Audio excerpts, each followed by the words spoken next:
Bismillahirrahmanirrahim. Assalamualaikum warahmatullahi wabarakatuh.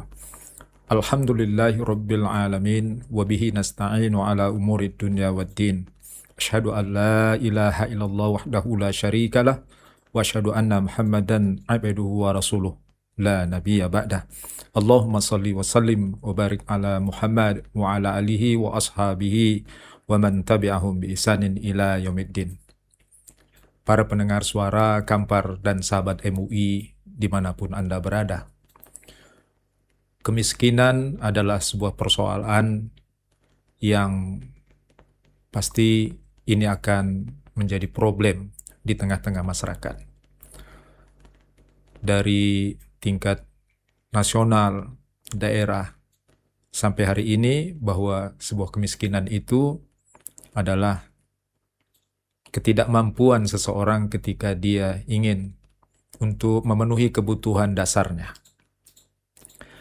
Maka sangat penting bagi kita bersama bahwa kemiskinan ini harus dapat diberikan solusi agar mereka nanti mampu untuk memenuhi kebutuhan kehidupan hajatnya. Dalam Islam diajarkan bahwa sesungguhnya kalau kita lihat ternyata ya kemiskinan ini bahagian dari yang dapat menerima manfaat dari zakat. Seperti yang disebutkan Allah di dalam Al-Quran, surah At-Taubah ayat 60, bahwa dia adalah bahagian dari golongan yang menerima manfaat zakat. Sesungguhnya para ulama juga sudah menjelaskan bahwa kemiskinan itu adalah permasalahan hajat kehidupan ketika dia tidak mampu untuk dapat membiayai dalam kebutuhan dasarnya. Dan ini telah dibahas oleh para ulama sehingga zakat yang menjadi salah satu solusi untuk menangani kemiskinan ini menjadi penting rasanya untuk dibicarakan. Para pendengar suara Kampar dan sahabat MUI yang dimuliakan Allah Subhanahu wa taala. Kenapa dengan zakat? Kalau kita lihat ada 3 prinsip bahwa sesungguhnya zakat itu bisa memberi manfaat yang sangat besar, memberi kontribusi untuk dapat mengangkat derajat orang-orang yang dikategorikan mustahik dalam kemiskinan bisa terlepas dari keterpurukan masalah ekonomi. Yang pertama, bahwa zakat ini adalah sebuah sistem yang diberikan Allah Subhanahu wa taala karena di sana ada kekuatan solidaritas antara orang-orang mukmin. Sesungguhnya kita dapat mengenal bahwa orang-orang mukmin seperti yang Allah sebutkan di dalam Al-Qur'an adalah bersaudara. Innamal mu'minuna ikhwah. Sesungguhnya orang-orang mukmin itu bersaudara. Dan Rasulullah SAW menyebutkan bahwa kekuatan mereka itu antara orang mukmin yang satu dengan mukmin yang lainnya itu diperumpamakan sebagai sebuah anggota tubuh atau satu tubuh.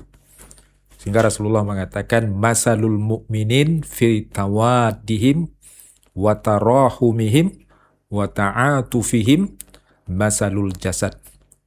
Jadi perumpamaan orang-orang mukmin dalam hal mencintai, kasih sayang itu perumpamaan seperti sebuah tubuh. Idashtaka minhu udun, ya apabila di antara salah satu anggota tubuh itu merasakan sakit, tada'a lahu sairul jasadi bisahri wal humma. Di seluruh tubuhnya lah yang akan merasakan tidak bisa tidur dan demam. Tentu ini perumpamaan yang sungguh sangat luar biasa. Maka orang-orang mukmin karena dia memiliki solidaritas yang sangat tinggi, walaupun zakat itu adalah ibadah yang difardukan bagi orang-orang yang sudah memenuhi syarat untuk dikeluarkan zakatnya, tapi dimensinya ternyata memiliki dampak sosial yang sungguh luar biasa.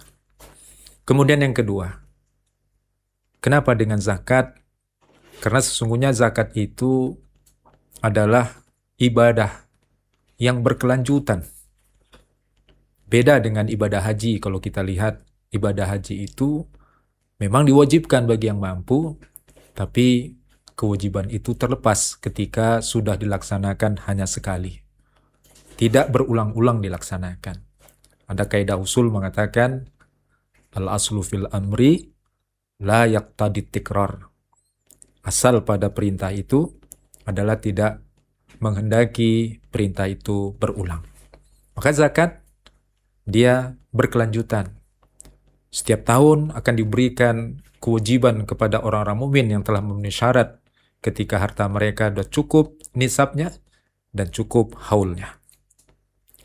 Para pendengar Suara Kampar dan sahabat MUI dimanapun Anda yang berada.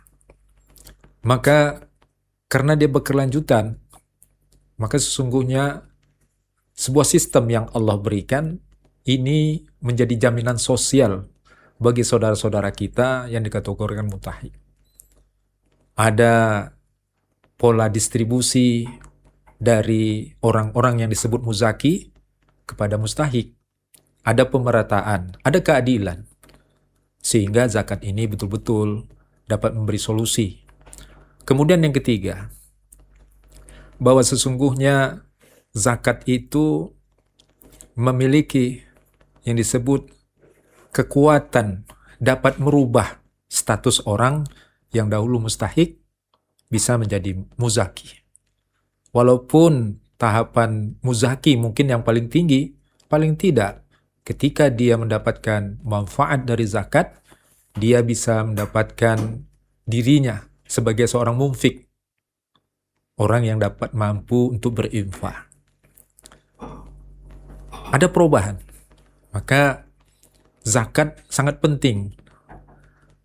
Lantas bagaimana agar zakat ini betul-betul mampu dapat memberikan kekuatan yang sangat besar, atau dalam bahasanya dapat menjadi transformasi sosial ya bagi para mustahik, sehingga dia mendapatkan dirinya berubah secara ekonomi, mampu dalam kehidupannya sehari-hari untuk memenuhi hajatnya. Para pendengar Suara Kampar dan sahabat MUI yang dimuliakan Allah Subhanahu wa taala. Maka kalau kita lihat di Kabupaten Kampar, di Indonesia secara umum, bahwa sesungguhnya pengelolaan zakat, infak, dan sedekah itu diamanahkan oleh Undang-Undang Nomor 23 Tahun 2011 kepada yang pertama Basnas, yakni lembaga pemerintah non-struktural.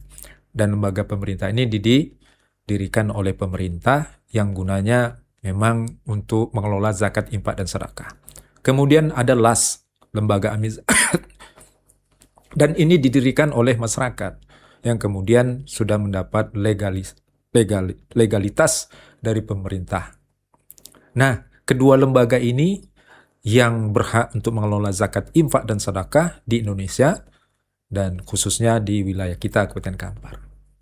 Tahukah kita bahwa sesungguhnya bila lembaga tadi kemudian dapat mengelola dengan sebaik-baiknya, maka zakat itu akan bisa mendatangkan maslahat yang sangat besar, khususnya untuk mengatasi masalah-masalah yang disebut dengan masalah kemiskinan. Tentu, kita berharap orang-orang yang di Basnas ini adalah orang-orang profesional, artinya memiliki kompeten. Karena zakat ini adalah bagian dari dana umat yang memang harus dikelola dengan sebaik-baiknya. Harus bisa menjadi solusi bagi warga atau masyarakat yang dikategorikan mustahik. Maka bagaimana mungkin kalau zakat ini bukan orang-orang yang memiliki kompeten ya untuk mengelolanya.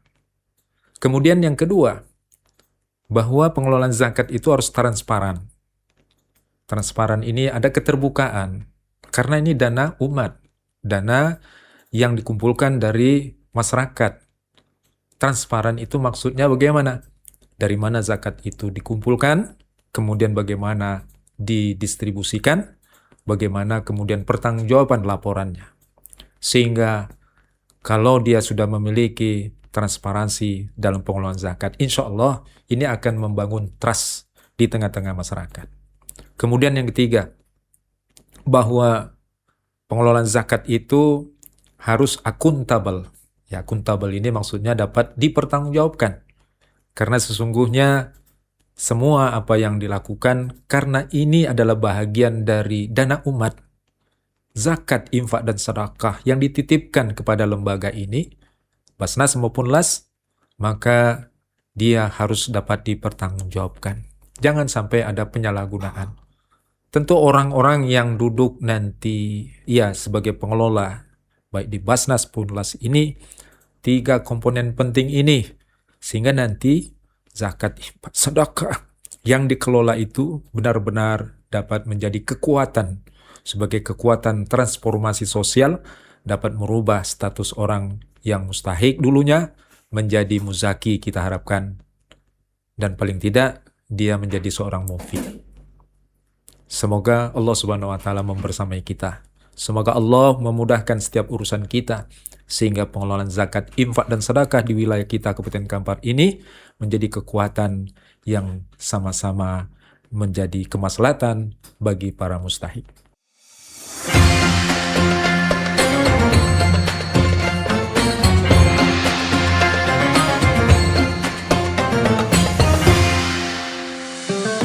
Puasa bukan sekedar menahan lapar dan dahaga sejak terbit fajar hingga terbenam matahari. Lebih dari itu, puasa adalah latihan kesabaran, sekolah keikhlasan, dan madrasah pembentukan akhlak. Dalam rasa lapar, kita belajar bersyukur atas nikmat yang sering terlupakan.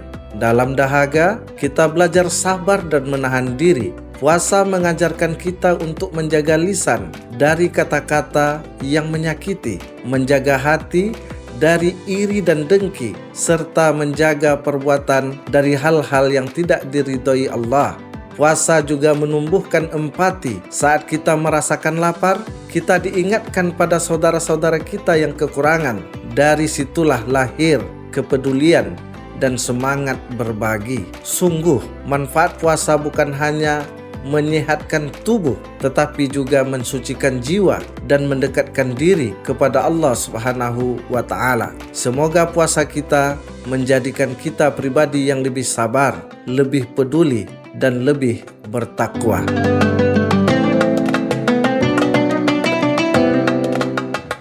Ustadz, ada yang bertanya, apakah zakat bisa memberi solusi untuk mengangkat ekonomi mustahik menjadi muzaki? Bisa, insya Allah. Tapi dengan syarat tadi bahwa zakat itu memang dikelola dengan baik. Bagaimana cara mengelolanya? Bahwa kita harus memahami bahwa setiap zakat yang terkumpul itu, ketika kita memiliki data yang valid tentang kebutuhan para mustahik yang ada di wilayah Kabupaten Kampar ini, maka kita akan dengan mudah nanti akan memberikan atau menyalurkan zakat tersebut. Kebanyakan dari mustahik yang ada di wilayah Kabupaten Kampar ini butuh untuk menambah modal, butuh untuk menambah bagaimana usahanya bisa berkembang. Tapi bukan sekedar distribusi, ada desainnya.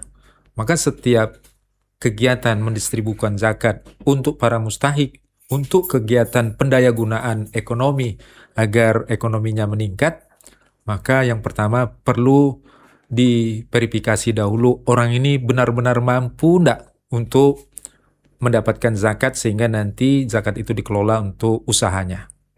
Usaha apa yang dia lakukan? Ada enggak pendampingan? Ada enggak monitoring? Ada enggak evaluasi? Sehingga ini menjadi kekuatan. Dan setiap catatan dari para mustahik yang menerima bantuan itu akan senantiasa dikawal. Dari awal dia keadaan ekonominya, penghasilannya berapa, tapi setelah mendapatkan manfaat zakat ini kemudian berjalan, dicatat, ada enggak peningkatan kegiatan ekonominya. Dan ini terus dikawal, dievaluasi, ada pendampingan. Kalau dia butuh untuk menambah skill pengetahuan bagaimana cara menjalankan usahanya, sebenarnya dengan dana zakat itu mereka juga bisa dilatih namanya. Dilatih dengan pelatihan sehingga nanti mereka betul-betul mendapatkan kemampuan untuk mengembangkan usahanya menjadi lebih baik. Sebenarnya ini desain kalau dilakukan, insya Allah para mustahik yang ada di wilayah Kabupaten Kampar ini akan betul-betul mendapatkan manfaat yang sangat besar, dan mereka insya Allah akan bisa berkembang, dan paling tidak walaupun tidak menjadi seorang muzaki, paling tidak mereka bisa menjadi seorang munfik atau berinfak begitu, karena ada kelebihan dari setiap usaha yang mereka lakukan. Mungkin itu saja yang dapat kami sampaikan. Mohon maaf bila ada kekurangan. Billahi taufiq wal hidayah. Assalamualaikum warahmatullahi wabarakatuh.